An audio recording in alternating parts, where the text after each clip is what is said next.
bonsoir, chers frères et sœurs, selon l'endroit où vous êtes.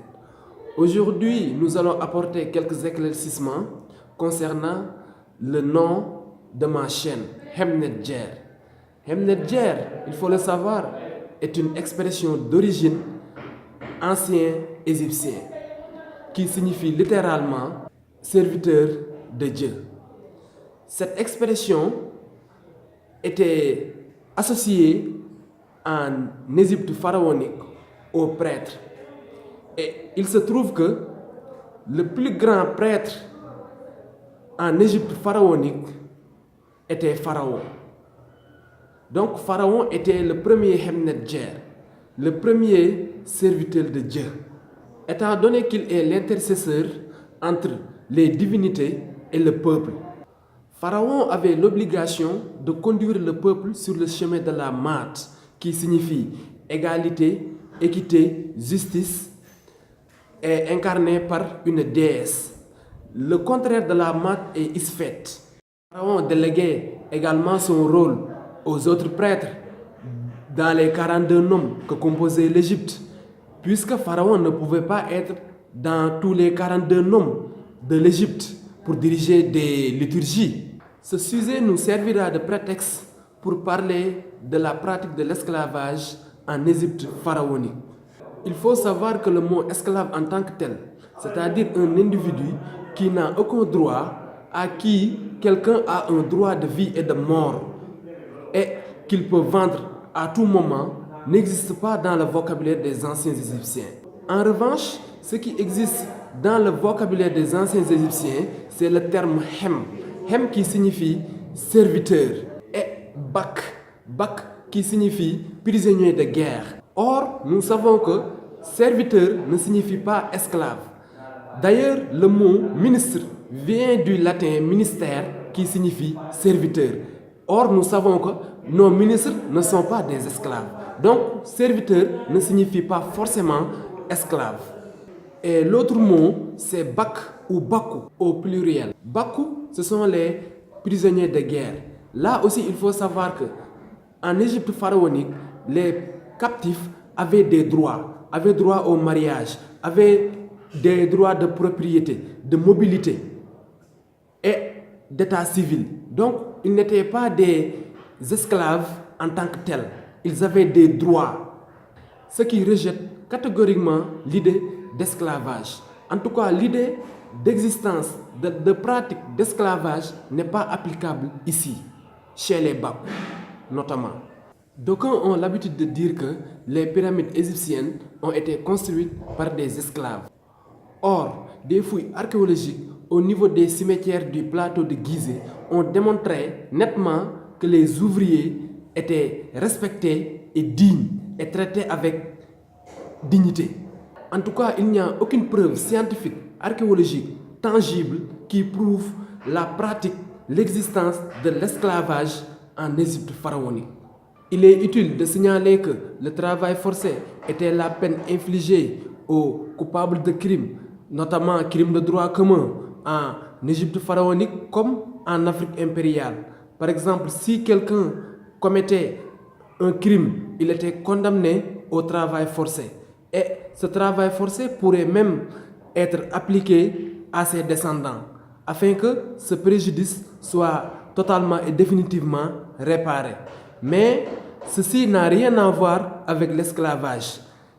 Il s'agit ici de rendre justice. Je voudrais également attirer votre attention sur le cas de Sakoura, de l'Empire du Mali. Sakoura était un ancien captif de guerre qui devient plus tard un empereur du Mali. Ce cas-là n'existe qu'en Afrique. Un ancien captif de guerre qui devient plus tard un empereur. Donc cela prouve réellement que les captifs de guerre étaient respectés, étaient considérés comme des hommes, comme des êtres humains à part entière, mais pas des moins que rien, comme c'est le cas chez les autres. C'est important à souligner. Il y a Soumaoro Kanté, le roi du royaume Soso. Soumaoro Kanté était un militant anti-esclavagiste notoire. Il a traqué les esclavagistes arabo-musulmans. Ça également, on le sait. L'Afrique est également à l'origine de la plus ancienne charte des droits de l'homme, c'est-à-dire la charte du Manden ou bien la charte du Kurgan-Fuga, élaborée en 1236 sous le règne de Sundiata Keita. Cette charte interdit formellement l'esclavagisme. Nos ancêtres partaient du principe que l'homme, l'être humain, hérite de l'énergie vitale divine, que les anciens Égyptiens appelaient Ka. Du coup, esclavagiser l'être humain équivaut à esclavagiser le Créateur lui-même. Et ce serait absurde de concevoir l'idée de l'esclavagisme en Afrique. C'est d'ailleurs pour ces raisons que la prison n'existe pas en Afrique authentique, en Afrique traditionnelle. Alors, regardons un petit extrait. Les récentes découvertes de Lenner et de ses collègues ont bouleversé les connaissances communément admises sur la construction des pyramides. Pendant des siècles, on a cru que les bâtisseurs de pyramides étaient des esclaves. Hollywood entretenait le mythe d'une main-d'œuvre captive et asservie par le fouet.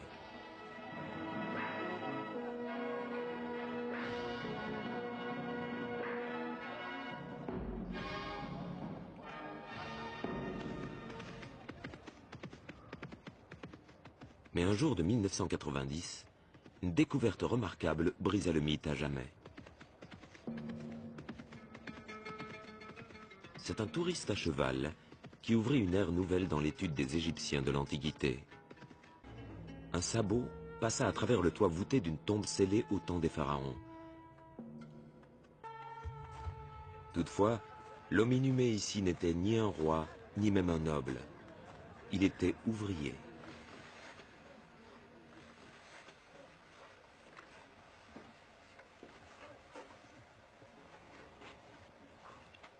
D'après le docteur Zahi Hawass, directeur du plateau de Gizeh, la conception et la construction de cette tombe laissent supposer que l'homme qui s'y trouvait n'était pas un esclave.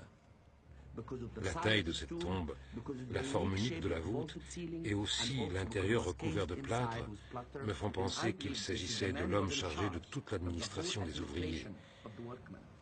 Cet homme s'assurait que tout le monde vivait bien. Ils allaient travailler tôt le matin et revenaient au coucher du soleil. Ils vivaient dans un village et lorsqu'ils mouraient, il y avait une tombe pour chacun.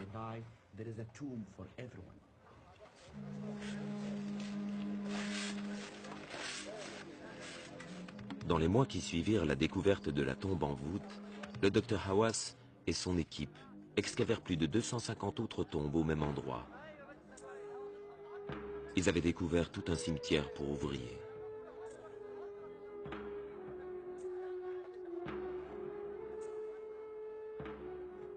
La tombe voûtée du contremaître est entourée de tombes des membres les plus méritants de son équipe. À l'instar des tombes des pharaons et de la noblesse, les tombes des ouvriers étaient probablement disposées en fonction de leur statut.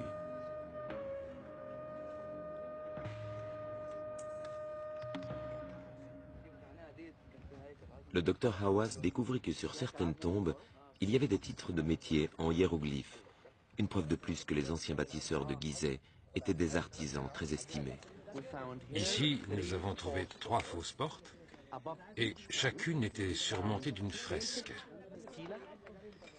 Dans les titres de ces personnes, nous avons décelé des inscriptions hiéroglyphiques indiquant que Kherep Yeries signifie directeur de la construction des tombes et que Sahatch Yeries signifie inspecteur de la construction des tombes.